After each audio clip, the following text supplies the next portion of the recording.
नमस्ते महाराज जी, मेरा नाम अनुष्का जैन है। मैं दिल्ली से आई हूँ। मेरा प्रश्न ये है कि मंदिर में लेडीज अभिषेक क्यों नहीं करती? देखो, अलग अलग विधि है। पुरुषों की व्यवस्था अलग है, स्त्रियों की व्यवस्था अलग है। हमारे यहाँ जैन परंपरा में जो मूल परंपरा है उसमें स्त्रियां अभिषेक नहीं करती। एक परंपरा है जो स्त्रियों के अभिषेक का समर्थन देती है। यह एक विवादास्पद विषय है, लेकिन मैंने जब इस विषय पर गंभीरता से ऊहापोह किया तो मैंने ये पाया कि मूल संघ के किसी भी आचार्य ने स्त्रियों के अभिषेक का विधान नहीं किया। हमारे कुछ शास्त्रों में स्त्रियों के अभिषेक का वर्णन जरूर मिलता है, लेकिन वो वर्णन मूल संघ के आचार्यों से मेल नहीं खाता। मैं इस विषय में इतना ही कहना चाहूँगा कि इस विषय में आप लोग किसी भी प्रकार से कंफ्यूज न हो। अगर आप आज तक अभिषेक नहीं करते तो करने की कोशिश न करें, और कोई करता है तो उससे उलझे नहीं। लेकिन सबके चिंतन के लिए मैं 3-4 बिंदु देता हूं। सबसे पहला बिंदु यह है कि जब भगवान का जन्माभिषेक होता है, जो इंद्राणी भगवान को सर्वप्रथम उठाती है, वो इंद्राणी भगवान का अभिषेक क्यों नहीं करती? इंद्र ही भगवान का अभिषेक क्यों करते? नंबर 1। नंबर 2, स्वर्ग में देवों के द्वारा जिनेंद्र भगवान के अभिषेक का वर्णन आता है, देवियों के द्वारा अभिषेक का वर्णन क्यों नहीं आता?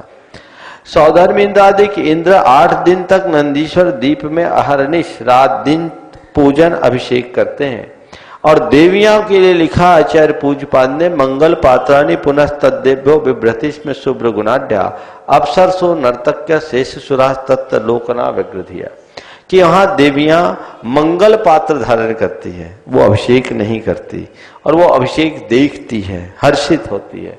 अप्सरसो नर्तक्य, अप्सराएं नृत्य करती है, लेकिन वो अभिषेक कोई करने वाला भी होना चाहिए, कोई देखने वाला होना चाहिए। जबकि देवियों का शरीर मनुष्यों की अपेक्षा शुद्ध होता है, उनके शरीर में जो मानवीय शरीरगत विकृतियां हैं वो नहीं होती, फिर भी वे देवियां कहीं अभिषेक नहीं करती। तीसरी बात, किसी भी मूल संघ के आचार्य ने किसी भी प्रसंग में स्त्रियों के द्वारा अभिषेक करने का विधान क्यों नहीं किया? तो ये कुछ बातें हैं जिन पर गंभीरता से विचार करना चाहिए।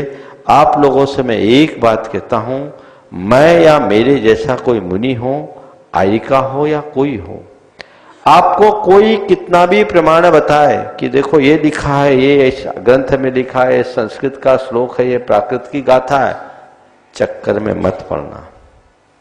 आप तो उनसे इतना ही निवेदन करना है कि आप हमें आशीर्वाद दो कि हम जो धर्म की क्रिया कर रहे हैं वो करते रहें।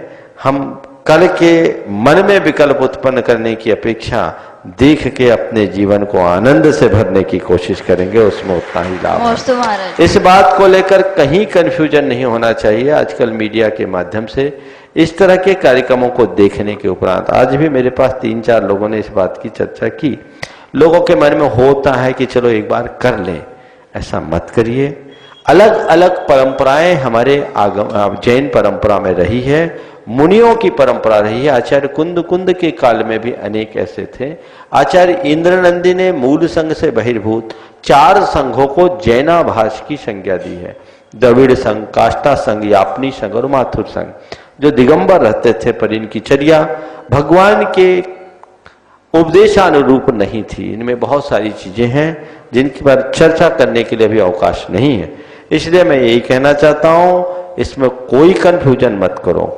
एक बात पर श्रद्धा रखो कि जो हमने आज तक नहीं किया वो सही है, उलझने की कोई जरूरत नहीं है। और तुम्हारा मन तुम्हें कहता है कि नहीं करना सही है, तो हम क्या बोल सकते हैं? जो आपको करना है आप करो। नमस्ते महाराज।